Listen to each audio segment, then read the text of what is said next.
exploration of our celestial neighbor is complete. Welcome home. Integrity's astronauts back on Earth. We took your hearts with us, and your hearts lifted our hearts. The golden age of exploration has begun, and we are just getting started. America, ladies and gentlemen, it is my privilege to bring to the stage Mission Commander Reed Wiseman, Pilot Victor Glover, Mission Specialist Christina Cook, and Mission Specialist Jeremy Hansen. Give it up for your crew of Artemis II.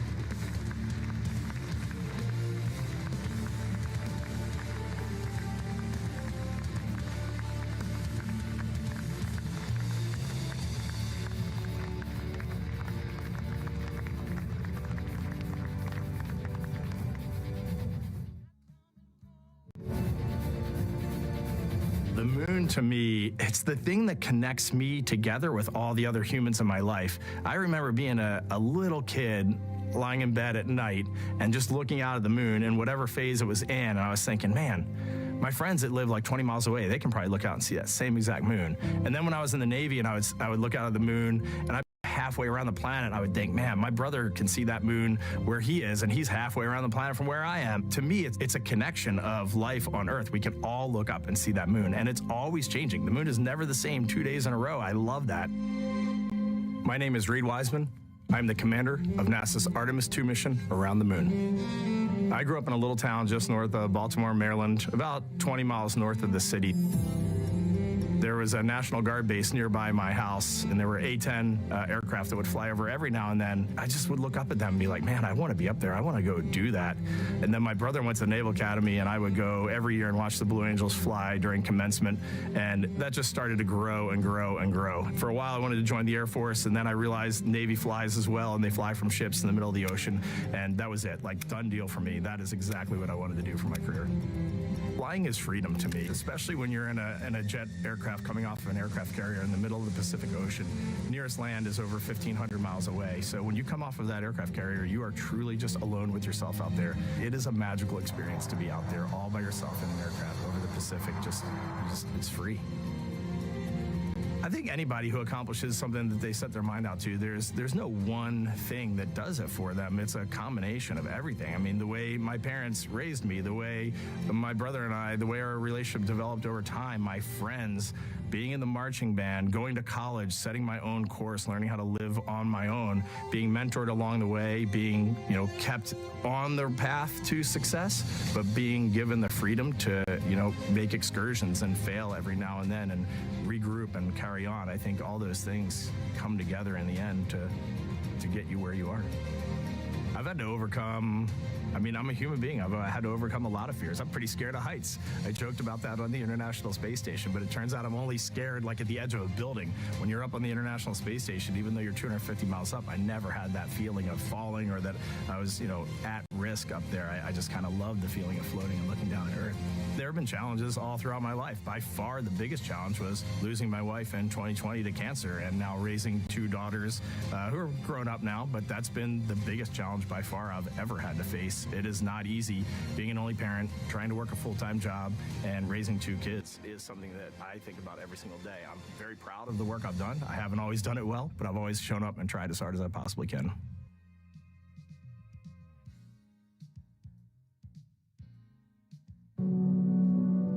I do wonder what it's going to be like when we are really far from Earth and can see it. The sensation of being so far away from everything that you know. I had that sensation on the space station the first time I got to sit in the cupola for a really long time. So I can only imagine what that's going to be like from 200,000 plus miles away. My name is Victor Glover, and I'm the pilot for NASA's Artemis II mission around the moon. When I was in 4th grade, I was 10 years old, and that's when the Challenger accident happened. And it helped me understand how the general public felt about the astronaut corps, right? Like, these are the people that we want to be, and that just gave me an easy thing to strive toward. The biggest fear that I've had to overcome in my life is doubting myself. Going to college when no one in my family had gone to college was a huge risk. I had more confidence in my athletic ability than in my academic abilities. I could play football with those college students that I saw on TV. But my classmates that I saw in the lab and around the University Union, I didn't know if I had what they had. I think addressing that self-doubt was a part of, swinging for the fence and trying to go get an engineering degree, not just go to college, but get an engineering degree and then go do something challenging and technical like flying. Apollo is known for sending humans to the moon. Artemis has an opportunity to continue the Apollo story, but I actually think it's important for this story to stand on its own. Artemis is a new program, and we're trying to do new things. And it's great to compare and contrast. When you look at our spaceship, you can see parts that were designed, built, and integrated in another country. When you look at our crew, you see that our crew is international. There are also men and women. And I just think that comparing and contrasting makes the story even richer. The piloting role specifically, I will have an hour and a half or so where I get to fly the spacecraft by hand. We haven't flown that many spaceships. And so the ability to fly one actually in space on a test mission is just a really unique opportunity. I can't tell you how I'm going to feel when we fly by the moon and see the moon up close and the Earth from 250,000 miles away, but I don't use the word excited because I'm focused. What we do, this is very serious and it's very risky, and we are all intimately familiar with that risk. And so if we go out there and we're successful and we can pass that baton on to Artemis III, that's something to really be excited about.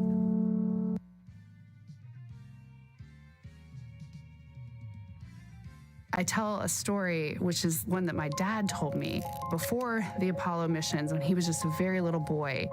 He was looking up at the moon with his mom, and his mom said to him, "Don't worry, Ronnie, we'll never get there." Fast forward maybe 70 years later, it's his daughter that's actually going there. And I think that long arc is something that we can all learn from. The idea that the seemingly impossible becomes possible if you just believe in it and are willing to work hard and come together to achieve it. My name is Christina Cook, and I'm a mission specialist for NASA's Artemis II mission around the moon. When I look back at my dreams as a kid, I definitely never thought I would actually get here. I was very pragmatic. Even though I'm a dreamer, I knew that the odds were way against me again, so I might as well do something I'm loving in the meantime. I definitely loved science and math in school and, did pretty well in those things, but I also loved being active. I was always outside. I loved things that made me feel small. I loved looking at the night sky, oftentimes between the pine tree branches, or I loved the ocean. North Carolina also has mountains, and when we go there, I just loved the vastness of all of those things. I loved how they made me feel and what they made me think about, and the vastness of the universe and how much out there was to learn. I'm drawn to exploring. I'm drawn to challenges that involve both mental and physical, and I'd much rather be solving problems wearing a whole lot of equipment and in a harsh environment, and that's just something I've carried with me ever since I was a kid. Thinking about the fears or challenges that I've had to overcome, there are just so many. I mean, basically, it's just been, that has been the journey. I always say to people, do what scares you, and that means I have to follow my own advice. So doing what scares me meant getting on a plane and going to the Antarctic, getting on a plane and going to study abroad in Ghana, applying to become an astronaut, opening the EVA hatch in the airlock and going out of it into the darkness, strapping myself onto a rocket. And so for me, I think that no matter what the challenge, recognizing that if people believe in you and you believe they believe in you, the challenges seem always a little bit easier. To me, the moon, it represents history. It is a witness plate. Everything that's ever happened to the moon is still written on the moon. Every single person has looked at the moon their entire lives. We see the same moon. That's something really special. It's just the epitome of a symbol of something that's in each of our hearts, but that's also represents exploration and reaching.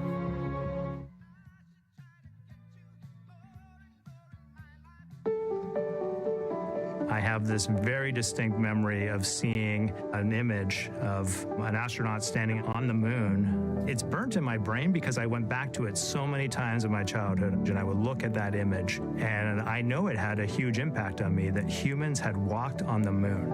My name is Colonel Jeremy Hansen. I'm an astronaut with the Canadian Space Agency, and I'm a mission specialist on NASA's Artemis II mission around the moon. My elementary school years, I grew up on a farm outside of London, Ontario. I spent as much time as I could with my dad on the farm. I learned the value of hard work, for example. If I wanted to go to work with Dad, it was going to be a long day, and I was going to have to not complain, or I wasn't going to get to go the next day. I had a treehouse. I had a vivid imagination, and I changed my treehouse into a spaceship. I made all these dials, controls. I had circuit breakers for switches that I found in the barn, and I was exploring space in my imagination. The most important thing I did to get to where I wanted to go in life, which was flying fighter jets and eventually becoming an astronaut, is I shared those desires with other people. And it turns out, just like you don't go to the moon on your own, if you could, I would have done it a long time ago in my treehouse as a kid. You have to go as a team. I think the biggest impediment to achieving my goals was, of course, myself. And I think that's a common human experience. There are many times where just little things would get in my way, and my immediate interpretation of that was, well, now that goal's out the window. You know, people must have lifted me back up, and somewhere in the back of my head, that persistence came through. And I think that's a common human experience, to doubt ourselves. I've come to this, I guess, realization that I believe that we all have gifts to contribute, and the goal is to figure out how to use your energy towards adding positively to humanity's existence on this planet. But I love it when humanity sets big goals, like sending humans to the surface of the moon with an eye to eventually going to Mars, because when we do that, we can bring together genius from not just even in one country, but around the world. I've also learned from my indigenous mentors that they refer to the moon as Grandmother Moon. So you've probably heard of Mother Earth. They use Grandmother Moon because Grandmother Moon is responsible for the water in their community, just like the moon moves the water around the planet, affects the tides. And I think that's a really beautiful thing for us as we go back to the moon, to think about all the different cultures around the world and how they view the moon differently. And that's really neat because we all share that same moon in the night sky. This is drawing on the playbook of success from the 1960s. We're bringing it back. This is how you do the near impossible. We're learning and building up to doing something extremely hard. A permanent human presence on the moon may sound like science fiction, but it's already taking shape.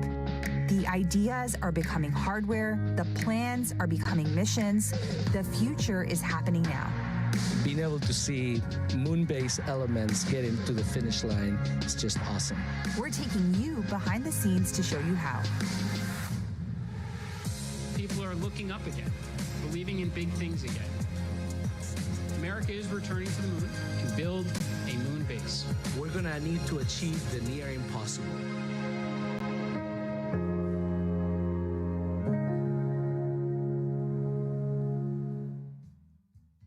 NASA is building a moon base, a place where astronauts will live, work, and conduct science on and around the moon. Now, building a moon base won't happen all at once. It will take more than 20 lunar landings during the first phase, with each mission delivering the equipment, technology, and science needed to build, learn, and improve. We're traveling across the country to meet the companies building lunar landers for upcoming flights and see how they're preparing for their next missions to the moon. Just north of Austin, Texas, Firefly Aerospace is preparing for its second mission to the moon. NASA's Carlos Garcia Galan is taking us inside its headquarters, where engineers are preparing the lunar lander for its upcoming mission. Love to see the hardware ready for moon-based mission, Blue Ghost 2. So tell us a little bit about what we're looking at. Yeah, so what we're looking at right here is, like you mentioned, our Blue Ghost Mission 2 lunar lander. The lander is now stacked. It's starting to really look like a lander, and we're getting ready to install our electronics and all our payloads. Blue Ghost Mission 2, the lander, is going to the far side of the moon. And that is really driven by one of the payloads that will sit on the top deck of the lander. It's called Lucy Knight. So that's a radio astronomy telescope. So they want to sit on the far side of the moon, away from all the noise from Earth, so the moon's kind of blocking all of that. And they're looking back at the cosmic dark ages. So that's a very amazing payload, yeah. We will also have another payload that we will have put into orbit. So it'll be in an orbit around the moon. So that's Lunar Pathfinder. We have a rover on board. Super exciting. Yeah, so that'll be our first mobility payload that we have. So all of those are coming along with us. They're each going to gather science, technology data, and it can all be used on future missions. A lot of the people that worked on Mission 1 are still here working on Mission 2, so we have all that knowledge still in-house. And then you're implementing all the lessons learned because we have all that great data from Blue Ghost Mission 1. So it does feel easier. So it feels like the wheel is starting to really turn a lot faster. And then we've got these other moon-based awards. So it's really about, can you make it repeatable? Can you produce it? Yeah, can you be successful several times? Is the excitement building up? Oh, yeah. I mean, you're getting pretty close. Yeah, I think anytime that you have something in the clean room where it's like you look at it and you know, like, that's my lander, that's going to the moon. It's also humbling. It's like, hey, we did it one time, but now we need to do it 2, 3, 4. We need to keep doing it and keep upping the bar and getting better each time.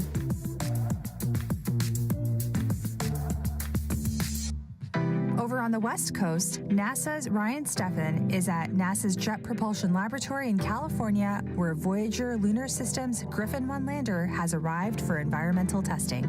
This larger lander is an infrastructure class lander.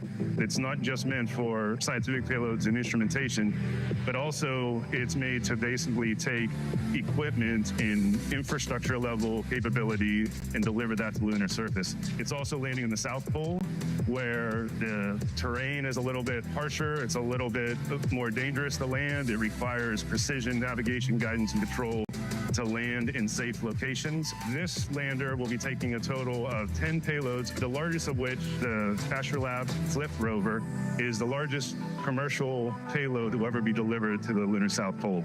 So we're thousands of miles away from where you guys assembled the spacecraft. Why did you decide to bring this out to Southern California? Jet Propulsion Laboratory has some of the best, most capable environmental testing facilities in the world, and for a lunar lander this size, really what we want to do is test the spacecraft, put it through its paces. Right now, Griffin is fixtured on top of the mass properties fixture, which is the black thing you see in front of it. Basically, we are testing to measure the mass of the vehicle, the total mass, the center of gravity, the moment of inertia, so that we know the exact configuration of the flight vehicle. When we get back, we will finish reviewing a lot of the test data that we've done here, correlating to our models and our pre-test predictions, modifying those based on the feedback that we've got during this testing, and potentially addressing any findings on the ground here while we have the chance before we launch later this year. It'll be exciting. On the East Coast, NASA's Courtney Beglin is at Blue Origin's testing facility in Cape Canaveral, Florida, to see the latest on the Blue Moon Mark 1 lander. Mark 1 serial number 1 is designed to prove out the core technologies for Blue Origin that we will eventually apply to the human landing missions of Artemis. So it's our liquid oxygen, liquid hydrogen systems, it's our precision landing capabilities, it's also our ability to offload large amounts of cargo. I see a lot of people working on this lander. Can you tell us what is left for this lander in order to make it fly? We just completed our thermal vacuum testing at Johnson Space Center in January and February of this year. We then brought the vehicle back. We did a number of tests. We first tested our RF compatibility with the TDRS satellite system, as well as a deep space network. We also have tested how our vehicle reacts during stage separation from the New Glenn vehicle. We've tested the acoustic environment, and soon we'll be testing our cryogenic propellant system. We've just completed our fit checks of our BE-7 main engine, the actual engine that will fly to the moon. That went perfectly. And so we're now closing up these tests, and we'll be ready for New Glenn. As you know, we had the mishap at the pad with New Glenn. The team there is making phenomenal progress. We are working to have serial number 1 ready and stored in a quiescent state for when New Glenn is ready. We expect that launch to occur in Q1 of 2027, and once that's complete, we'll now continue on to serial numbers 2, 3, and 4. We're also carrying NASA payloads, the SCALPS payload, which will allow us to visualize what the exhaust from our BE-7 engine is doing to the surface of the moon, so that will feed forward to heavier landers in the future. We also carry a retroreflector from NASA on this mission. NASA's been a phenomenal partner to us. They've been working hand in hand with us, and that's what's going to allow these serial numbers to come off the assembly line as quickly as they are. In Houston, NASA's Adam Schlesinger is at Intuitive Machines headquarters getting an up-close look at how the Nova-C lander is being prepared for its 3rd mission to the moon. So this spacecraft is our Nova-C. This is our IM-3 vehicle. As you can see, up on the top is the methane tank. The oxygen tank is below. The engine actually sits right here underneath. This is the engine deck. You can see that we've just put the top deck onto this spacecraft. So we're excited. Within the next month, we're going to be putting the engine in, and we'll be taking it outside for a hot fire test to confirm that the engine is ready to go for launch. Great. And after that test, what's the path look like to get to launch? We bring it back inside here. The payloads sit on panels that go on the outside of this spacecraft. So we bring those panels in, we do integrated testing, and then we do some vibration testing. We send it down to the Cape, and we get ready for launch. This vehicle will have 5 NASA payloads looking at the magnetic anomaly that's at Reiner Gamma on the near side of the moon. So it's a super exciting science mission. We're also doing other science. So we have 6 commercial payloads. We have a payload from the Italian Space Agency, and we have the 5 NASA payloads, doing lots of different types of science. And this is the 3rd IM Eclipse delivery. Can you talk about some of the lessons learned from the previous 2 and how that's being applied to this one? Yeah, absolutely. So on IM-1, which was in 2024, and IM-2, which was in 2025, we learned lessons. We learned things about this spacecraft. We learned how it landed and how we could make it better. And so we're integrating all of those lessons learned into this spacecraft and our future spacecraft, IM-3, 4, 5, and 6, which are all on schedule to extend the moon base capability. These lunar landers will soon deliver the science and technology that will turn the moon base into a reality. But there's even more ahead. The lunar South Pole is one of the harshest environments, with extreme temperatures ranging from minus 334 degrees Fahrenheit to over 130 degrees. This huge swing means the power, communications, and landing systems we build must withstand both intense cold and strong heat. This is no small task, so NASA is teaming up with Northrop Grumman on 3 new technology demonstrations that will be delivered to the lunar surface beginning in Phase 1. The goal is to reuse key power, avionics, and communication systems originally developed for the Gateway program's HALO module. These test missions will give new purpose to existing hardware to help build the infrastructure that Artemis crews and robotic explorers will depend on at the moon base. This is only the beginning. Continue to follow along as we bring you up close and share details about what's on the horizon as we build humanity's moon base together.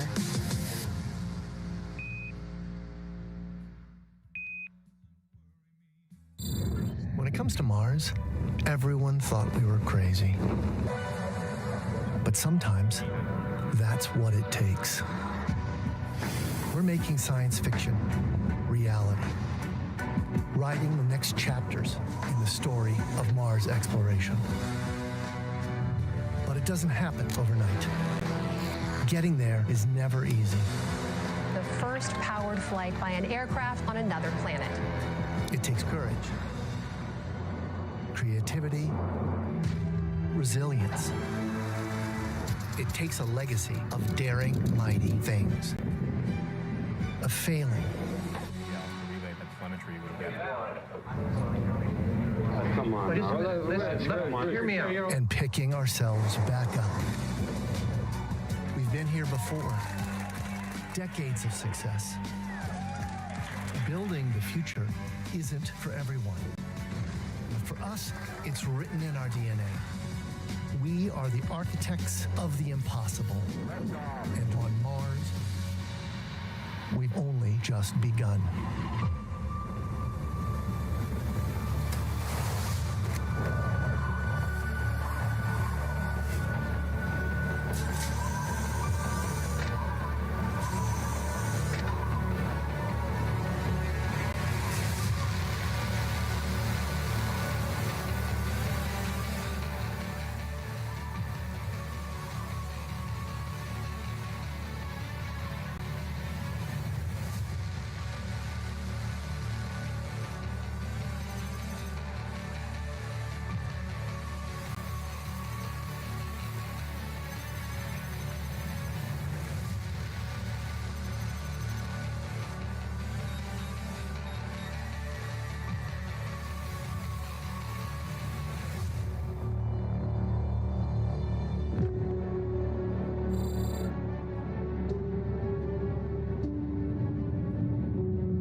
President Trump's administration is all about bringing back the big, bold endeavors that once defined American exceptionalism. One small step for man. And NASA is very much on board. On November 7th, NASA's Kennedy Space Center in Cape Canaveral, Florida, will kick off Max Power, a two-day event showcasing the best of American innovation in air and space, right here on American soil at the historic shuttle landing facility. Max Power will feature space hardware, NASA and DOW aircraft, interactive mission simulators, moon rovers. You're going to have Apollo astronauts there, Artemis astronauts will be there, behind-the-scenes experiences, one hell of an air show, and maybe even a rocket launch or two. As we honor America's 250th birthday, Max Power will help set the stage for the next 250 years of American engineering greatness. Together with our collaborators, this will be an event remembered for generations. You can head to nasa.gov/maxpower to learn more, and I'll see you on the flight line.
so with that, the Artemis II crew hands you the baton. You got the controls.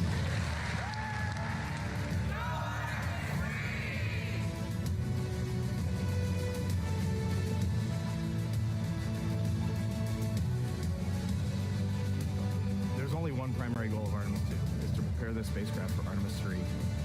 And then we're going to go hand off that baton to Artemis III and then cheer them on full-throated. I hope that people recognize that Artemis II was the stepping stone for something so much greater.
President, welcome to Johnson Space Center.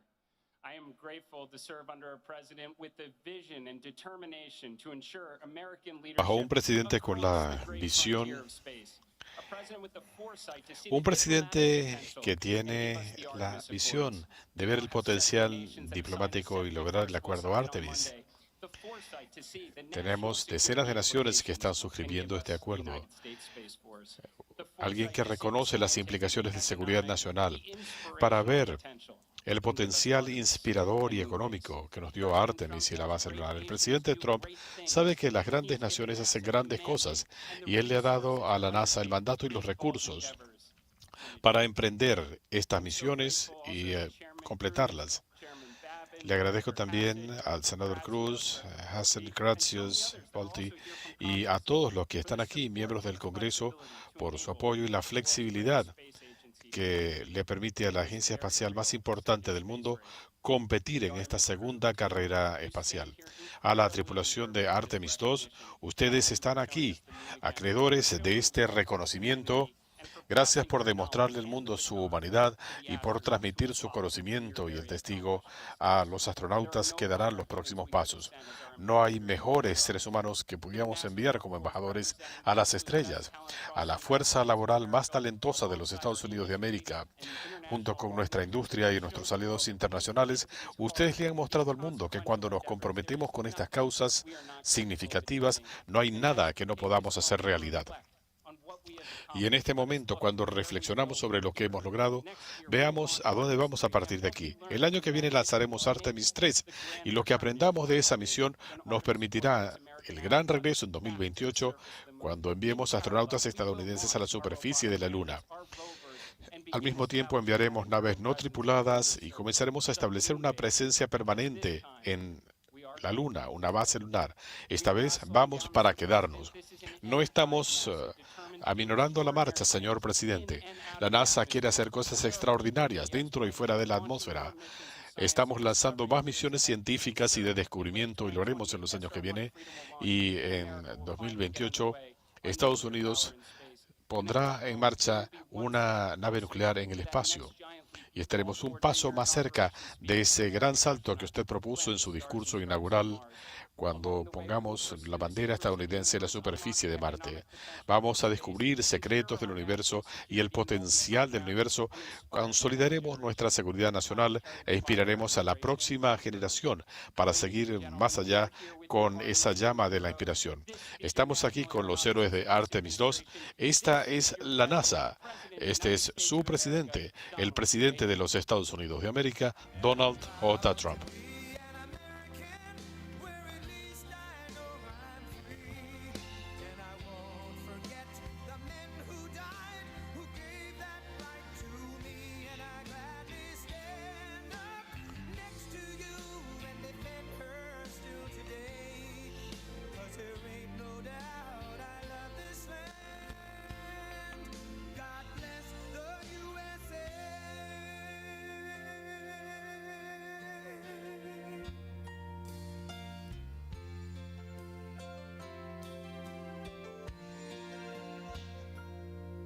From the lakes of Minnesota to the hills of Tennessee, across the plains of Texas, from sea to shining sea, from Detroit down to Houston and New York to LA, where there's pride in every American heart, and it's time we stand and say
Muchas gracias. Gracias, Jared.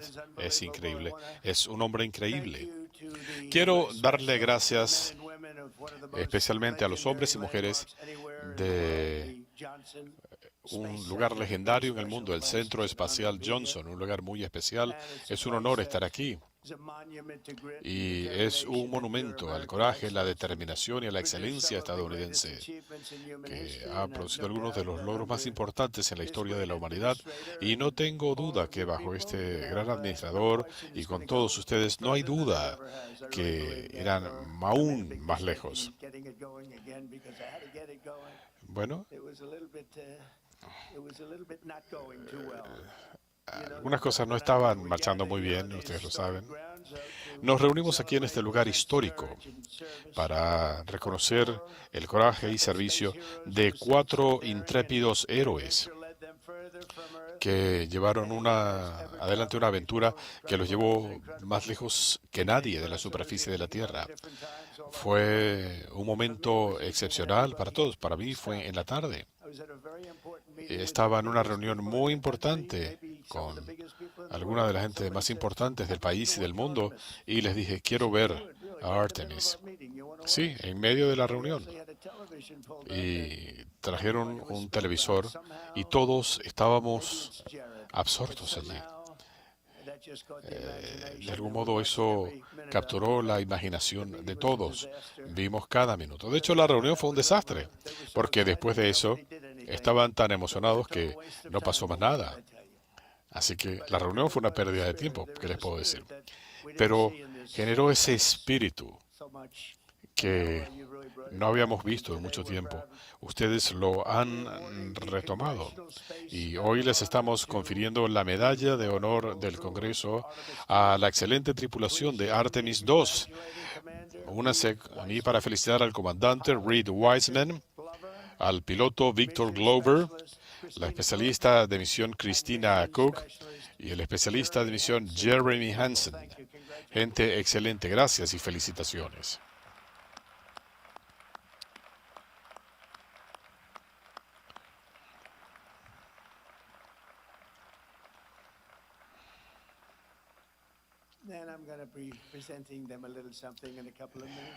En breve tendremos algo para ello, pero estos astronautas no actuaron solos. Quiero reconocer a los ingenieros, científicos, especialistas, todos en la NASA que ayudaron a hacer de esta misión un gran éxito. Uno de mis tíos fue un gran científico. Estuvo en el Tecnológico de Massachusetts por 41 años y él tenía fascinación por el espacio. Y de tanto en tanto hablaba de la energía nuclear, pero le encantaba el espacio. Yo creo que esto es parte de nuestra genética. Yo creo en eso. Gracias también a nuestro administrador adjunto, director de vuelo Jeff Radigan, de Lily Villarreal, del equipo de recuperación. Gracias al senador Ted Cruz. ¿Por dónde estás?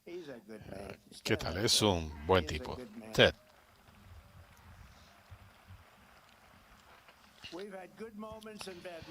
Hemos tenido momentos buenos y otros no tan buenos, pero debo decirles que es bueno, es muy listo y le encanta lo que está haciendo.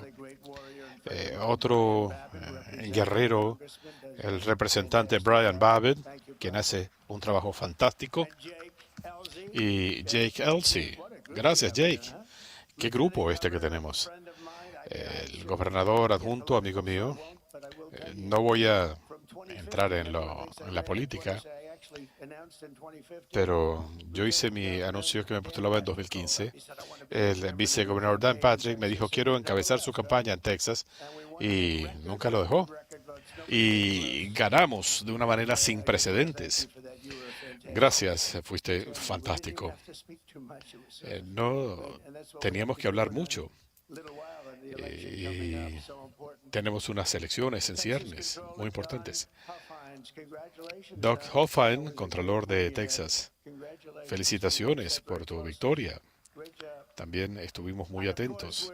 Y por supuesto, es un honor tener aquí a excelentes miembros del cuerpo de ingenieros y astronautas de la NASA, un grupo excepcional. Lo que ustedes hacen, arriesgando sus vidas para promover nuestra exploración del espacio. Y entiendo que este fin de semana la NASA tiene un lanzamiento muy importante del telescopio espacial Roman. Le preguntaba a Jared, y espero que todos lo estén viendo, la gente de los medios. Espero que le informen a la gente porque esto será algo sumamente importante. Cientos de veces más poderoso que el Hubble y nos ayudará a develar los secretos del universo. Así que a todos en la NASA, buena suerte este fin de semana. Esto es muy importante. Me estaban dando un informe y les dije, quiero saber de esto. Y es algo que será cientos de veces más poderoso que el Hubble. Desde el comienzo, Estados Unidos siempre ha sido una nación exploradora y el espacio es la mayor de esas fronteras. Nuestro destino es explorar y conquistar lo desconocido, llevando adelante la luz de la libertad de Estados Unidos hacia las estrellas. Fuimos pioneros en el vuelo, en la exploración lunar y ciertamente seremos primeros en el espacio. Y muy pronto estaremos apuntando a Marte. Ya se ha hecho mucho trabajo y ese parece ser el próximo paso. Iremos a la Luna y a Marte. Es muy emocionante. Cuando asumí la presidencia en 2017, las operaciones espaciales de Estados Unidos estaban estancadas por décadas de mal manejo en Washington. Quizás no les gustaba el concepto, no sé, pero no se estaba haciendo mucho. Era bochornoso realmente. No solo Estados Unidos había perdido su capacidad de enviar astronautas a la Luna, sino que además bajo distintos gobiernos, pero especialmente bajo el gobierno de Obama, perdimos la capacidad de poner astronautas en órbita. No teníamos capacidad espacial. Con todo lo que tenemos, el talento y el intelecto, no teníamos nada. Y cuando llegué aquí, estuve en Florida y otros lugares, quería ver qué estaba pasando. La NASA estaba prácticamente cerrada. Era un espacio vacío. Y visité el Centro Espacial Kennedy en la Florida y vi algo que casi nunca se ve. Tenían una pista y estaba creciendo el césped entre las grietas. Era terrible. Cuando vi que había esas fracturas en la pista y estaba creciendo hierba, dije, esto es muy triste, sumamente triste. Así comenzó todo. Y el mundo puede ver ahora que bajo el gobierno Trump hemos rescatado el programa espacial de Estados Unidos. Salimos del oscurantismo y estamos entrando a la edad de oro de Estados Unidos. Así que a todos los astronautas que están aquí, les prometo que nuestra nación va a conquistar esta frontera que tenemos ante nosotros.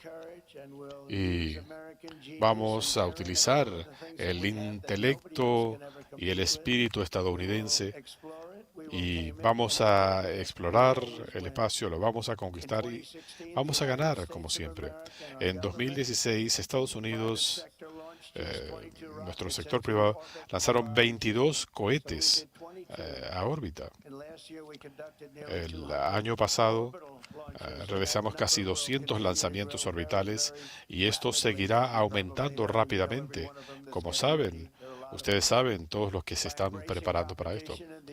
Abrazando la competencia del sector privado, hemos liberado a la NASA para que se enfoque en lo que hace mejor, estar a la vanguardia de la exploración del espacio.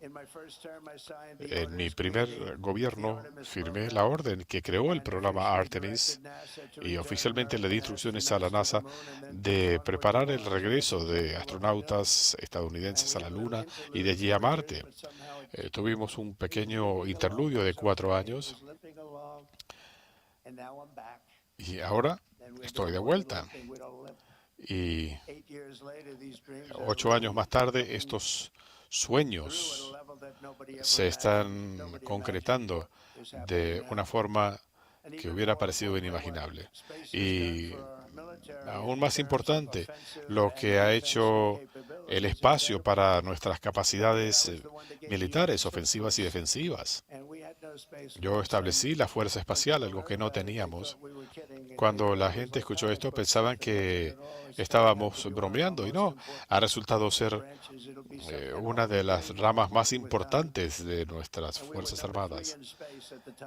En ese momento éramos número 3 en el espacio y ahora estamos en la vanguardia. Pusimos gente excepcional en posición. El 4 de julio de este año, yo le hice un reconocimiento al astronauta Jack Schmitt. Le ofrecí una bandera que ondeó sobre el Capitolio, algo muy especial. Y estaba aquí. Jack, ¿dónde está Jack? ¿Dónde está Jack y dónde está la bandera? ¿Dónde está? Ahí está. Está escondido ahí. Gracias, Jack. Bueno, es interesante hablar de una bandera que no podía ver. Muy buen trabajo, por cierto. Se lo ve muy bien. Creo que te queda mejor el cabello blanco. Te ves mejor que hace 20 años. Antes del fin de mi mandato, astronautas estadounidenses volverán a la superficie lunar. Estamos ansiosos por hacer eso, para preparar el siguiente paso. Y se va a llevar nuestra bandera para marcar el primer asentamiento permanente de Estados Unidos en la Luna. Y no vamos a parar allí, porque bajo la gestión del director Isaacman, todos querían tener aquí a Jared. Yo recibí llamadas de TED y hasta de demócratas. No voy a decir nada malo de ellos. No voy a cambiar nada. Pero me llamaron y me dijeron que él era fantástico, lo cual dice mucho. Cuando recibo tantas llamadas de demócratas, dije, bueno, ¿esto es bueno o malo? Pero recibí muchas llamadas de demócratas y republicanos, cosa que no es frecuente. Y decían, es el mejor. Ciertamente no hay competencia aquí. Y ha resultado ser incluso mejor de lo anticipado. Es una fortuna contar con Jared. La NASA está ya trabajando en la primera nave interplanetaria con energía nuclear que será lanzada en 2028 en una misión a Marte. Será algo increíble. Tienen que usar energía nuclear porque esencialmente es inagotable, una fuente inagotable de energía. Esto será parte de una masiva flota estadounidense, siendo de los viajes espaciales algo casi tan común como los viajes oceánicos.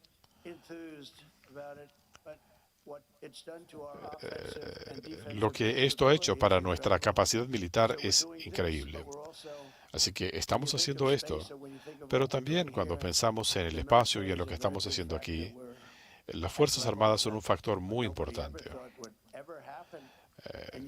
Estamos en niveles que parecían inalcanzables.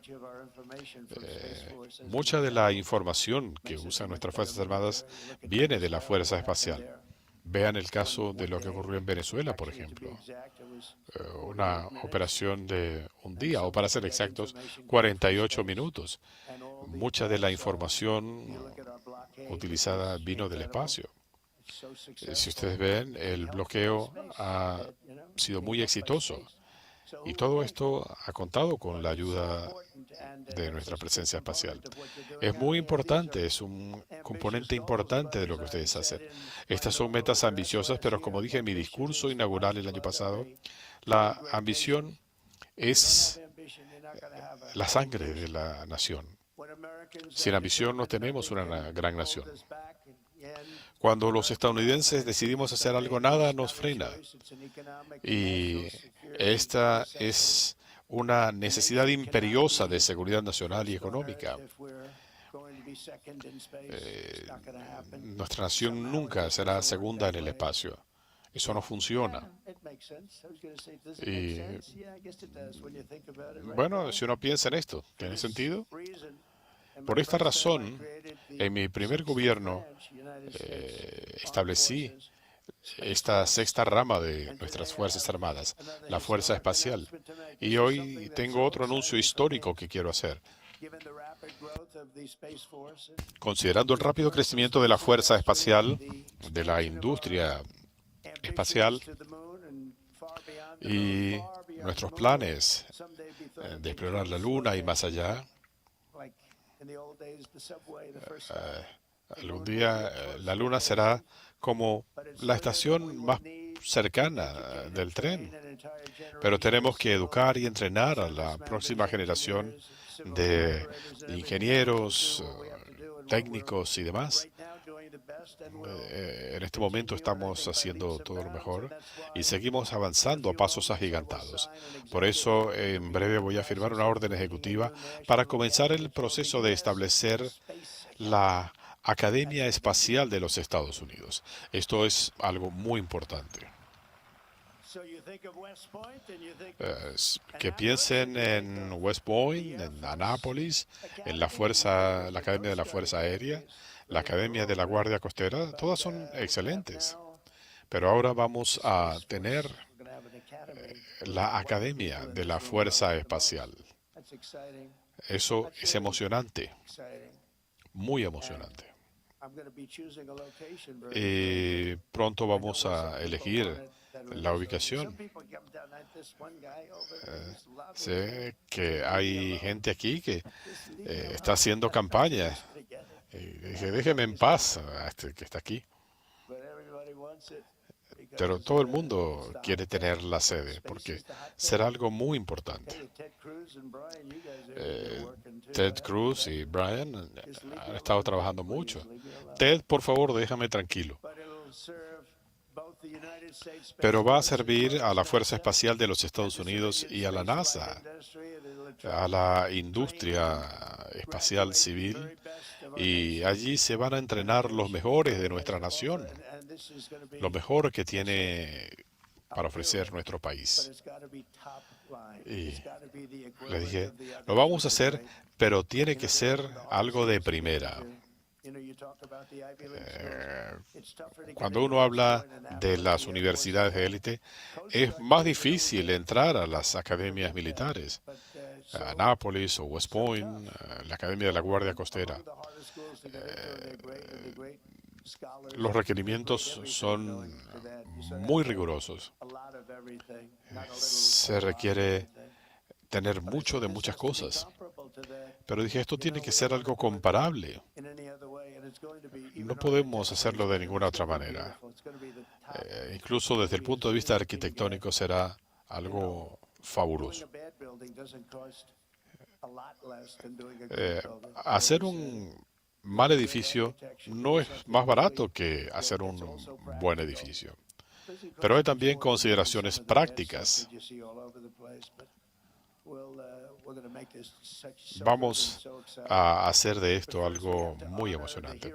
Pero primero tenemos que reconocer a los héroes que están inspirando a la próxima generación de astronautas y pioneros. Y esta gente que está aquí detrás de mí, cuando venía los vi, dije, este es un grupo excelente. Realmente no me gusta mucho hablar con gente que se ve tan bien allí detrás de mí. Pero son gente muy especial. La medalla de honor del espacio del Congreso está reservada para gente brillante. Se le confiere a astronautas que se han distinguido por un servicio excepcional a la nación y a la humanidad. Solo 30 extraordinarios hombres y mujeres en la historia de nuestro país han recibido esta condecoración. Leyendas como Neil Armstrong, John Glenn, Alan Shepard, los héroes inmortales del Apolo 1. Hoy añadimos 4 nombres a esta lista de exploradores intrépidos, además muy listos. La tripulación de Artemis II despegó desde el Centro Espacial Kennedy en abril pasado y recorrió más de 250.000 millas. Y es interesante que fue en nuestro año en que cumplimos 250 años. Espero que esto no haya sido una cuestión al azar, pero fue excelente. De hecho, excedieron el límite. Ellos pasaron tras la cara oscura de la Luna y regresaron a la Tierra a 30 veces la velocidad del sonido con un impecable amarizaje. Artemis II fue dirigida por un veterano de la Armada, piloto, padre, el comandante Rick Wiseman.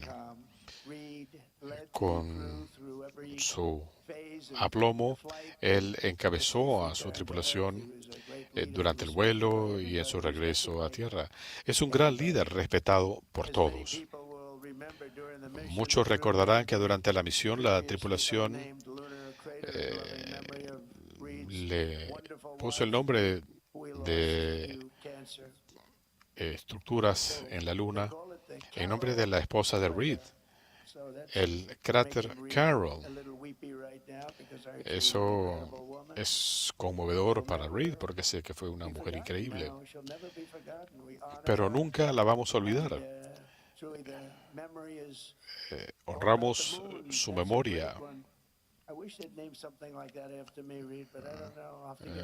Ojalá algún día hubiera un honor así para mí, pero no lo sé. Pero fue algo muy hermoso. Reed, un reconocimiento para ti, para tu familia y felicitaciones. Gracias. Muchísimas gracias.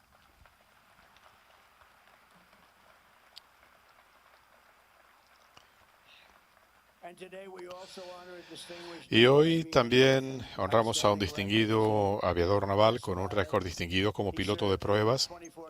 Él sirvió en 24 misiones de combate para nuestro país antes de emprender la misión más peligrosa, el piloto Victor Glover. Víctor realizó sus operaciones con una destreza incomparable y precisión. Y esto requiere mucha precisión o las cosas no salen bien. Y lo hizo con esa fe que se refleja en este equipo excepcional. Antes que perdieran comunicación al pasar detrás de la Luna, dije, ¿qué está pasando? Pero habían perdido comunicación con la Tierra. Víctor oró y nos recordó a todos que Dios ama a todos sus hijos. Gracias, Víctor, y felicitaciones. Fue algo increíble. También, gracias.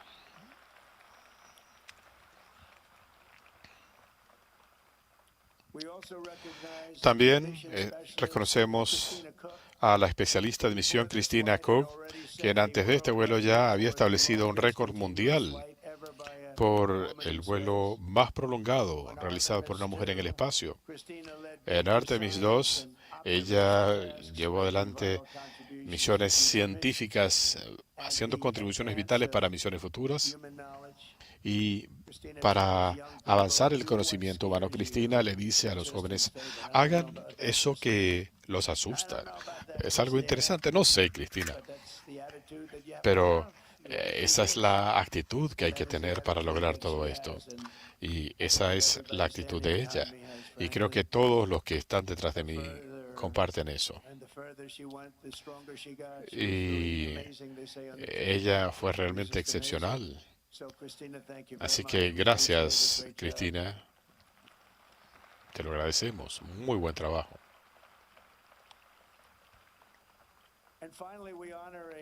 Y finalmente, también honramos a un piloto de combate científico y a un querido miembro del equipo de astronautas, el especialista de misión Jeremy Hansen. Jeremy se convirtió en el primer individuo no estadounidense en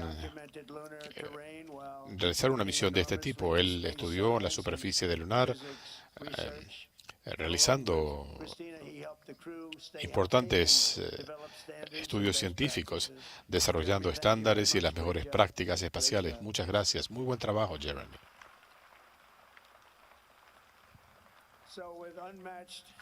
Así que con una valentía incomparable, estos 4 extraordinarios astronautas renovaron el legado de los pioneros y exploradores que exploraron los océanos, escalaron las montañas más altas y conquistaron el oeste del país. Gente increíble.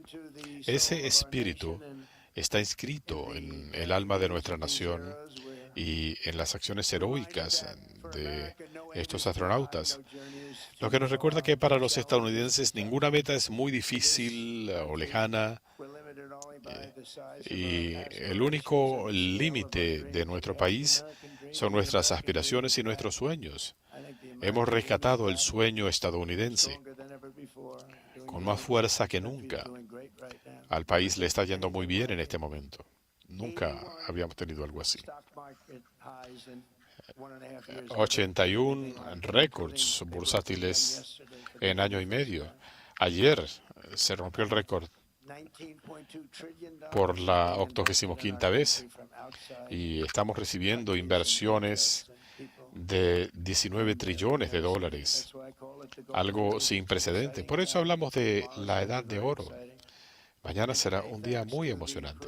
Y hoy, gracias a la tripulación de Artemis II, esos sueños están más cerca que nunca. Y estamos en la cúspide de una gran aventura. Y realmente la civilización se está proyectando hacia las estrellas. Las estrellas están allí y ustedes tienen la valentía de adentrarse al espacio. Ustedes son la vanguardia, con una enorme valentía. Gracias, Reed, Víctor, Cristina y Jeremy, gente muy especial. Y ahora voy a firmar la orden ejecutiva que establece la Academia Estadounidense del Espacio y luego procederemos a las condecoraciones. Gracias, es un gran honor.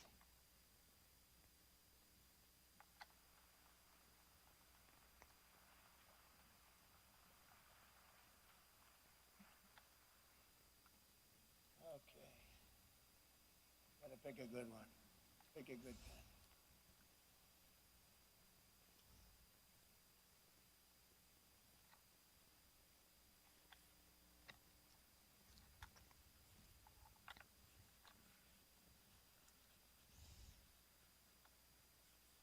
That's a good one. All right.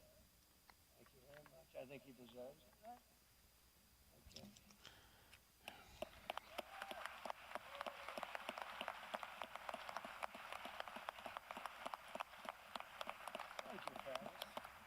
Gracias.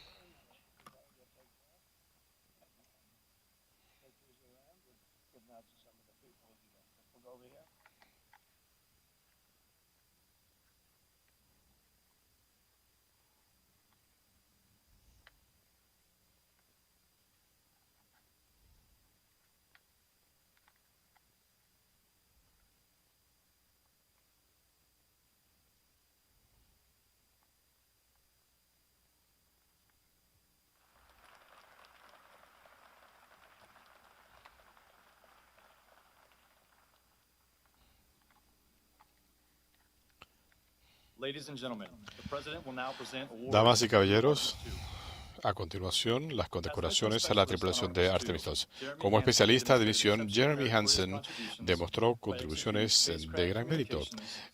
Encargado de comunicaciones, procesos de navegación y actividades de prelanzamiento, incluyendo verificación de presión en los trajes y la configuración de la nave Orión. Durante la misión, él realizó protocolos de observación, documentando la topografía lunar y comportamiento de la corona corona solar, recabando información científica para geólogos y para estudiosos del Sol. Él realizó esta misión incluyendo la prueba del traje ortostático para incrementar el desempeño de seres humanos, algo esencial para futuras operaciones lunares y misiones espaciales de larga duración. Durante su misión se superó el récord del Apolo 13, llegando a más de 272.000 millas de la Tierra, más que ningún otro ser humano en la historia.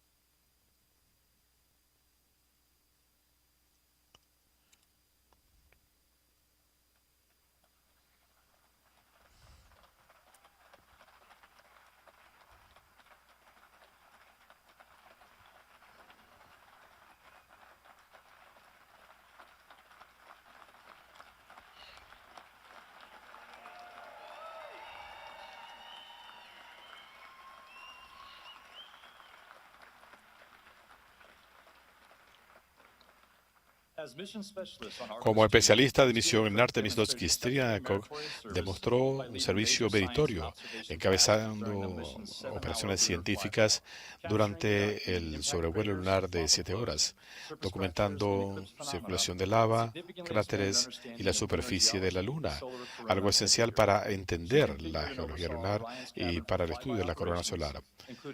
Ella realizó múltiples operaciones, incluyendo alineación de sensores y ejecutó secuenciación de imágenes desde las escotillas de Orión. Su ejecución de estos procedimientos orbitales, incluyendo su participación en las pruebas de trajes ortostáticos para evaluar la respuesta fisiológica de los seres humanos en la vuelta a la gravedad, resultó en información crucial que va a ayudar a misiones futuras. Durante la misión, ella fue crucial para superar el récord de distancia del Apolo 13, llegando a 252.700 millas de la Tierra, más que ningún otro ser humano en la historia.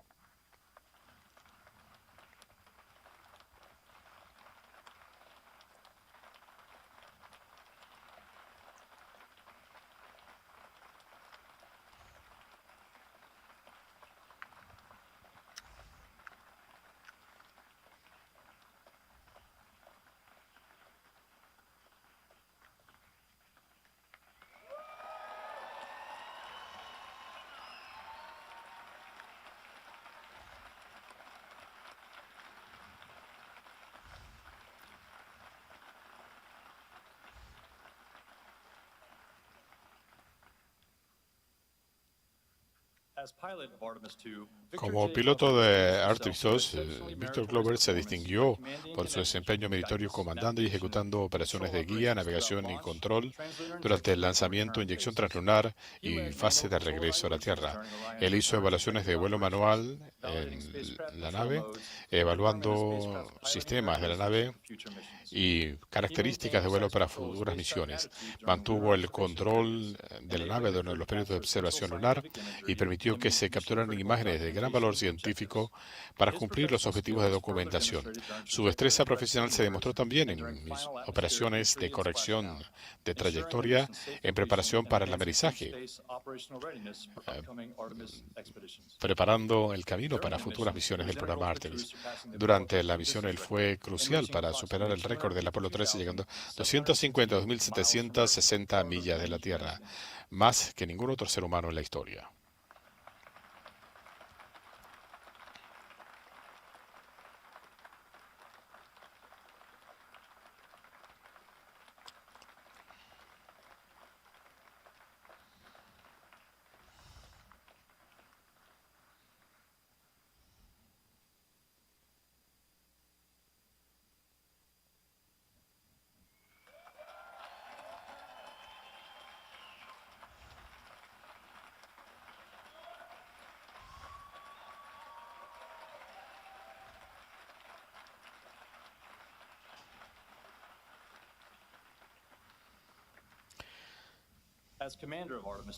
Como comandante de Artemis II, Rick Weissman demostró liderazgo excepcional, ejecutando la primera misión tripulada hacia la Luna en más de 50 años, realizando evaluaciones cruciales, incluyendo preparación técnica y pruebas de integridad de trajes.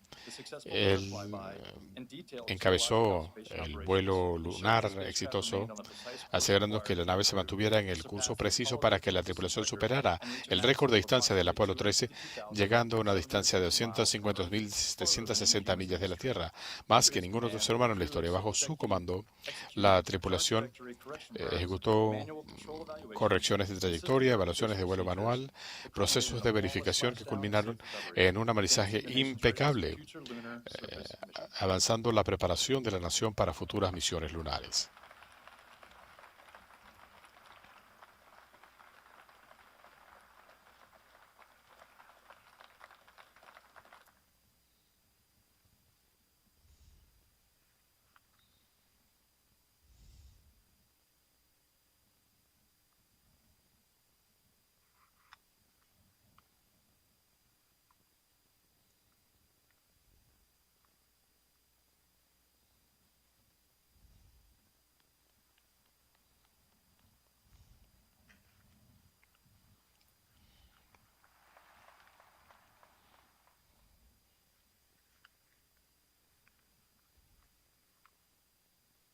Victor, Christina, Jeremy. Víctor, Cristina, Jeremy. ¿Dónde estaría sin ustedes? Señor presidente, significa mucho que usted esté aquí en el Centro Espacial Johnson.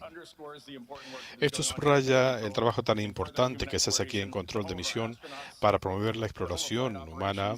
Este es el hogar de nuestras operaciones espaciales y el control de misión. Gracias por haber venido.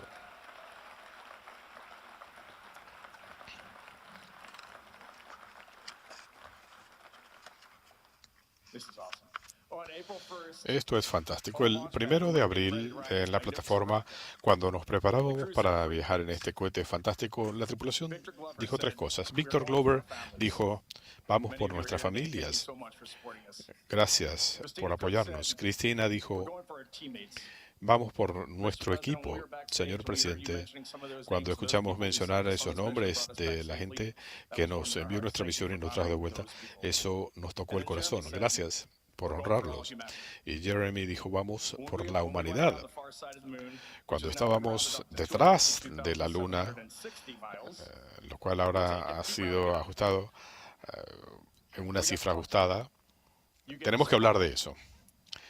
Usted nos llamó y algo que nos impactó, nos dijo que se sentía muy orgulloso y del orgullo de nuestra nación por lo que habíamos logrado. Y para nosotros, eso es lo que queríamos hacer.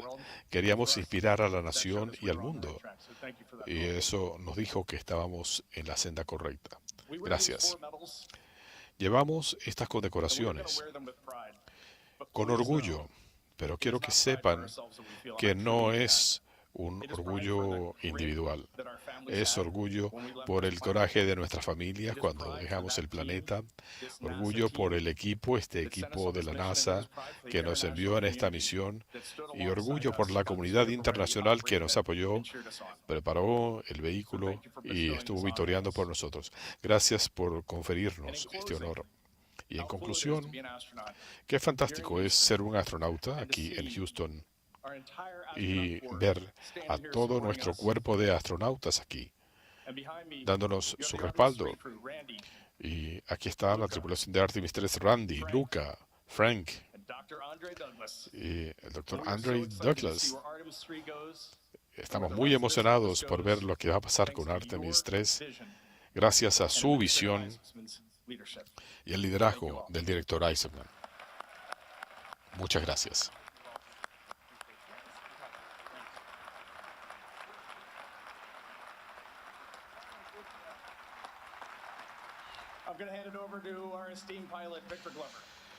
Y le doy la palabra ahora a nuestro piloto Víctor Glover. Señor presidente, cuando estuvimos en su oficina, usted nos hizo obsequios y nos dio su tiempo. Mencionamos que le daríamos una de estas chaquetas de vuelo. Aquí tenemos una. Y aquí tienen el emblema de la NASA. Pero aquí en la manga verá el emblema de nuestro equipo. Después le podemos explicar lo que esto significa.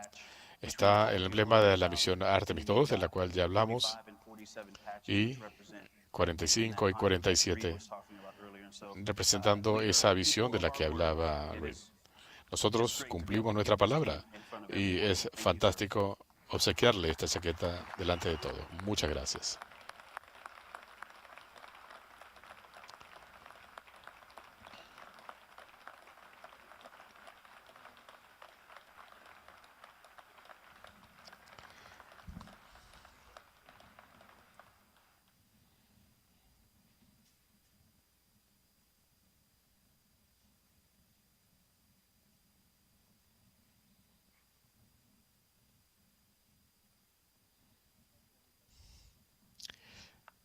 Gracias a todos.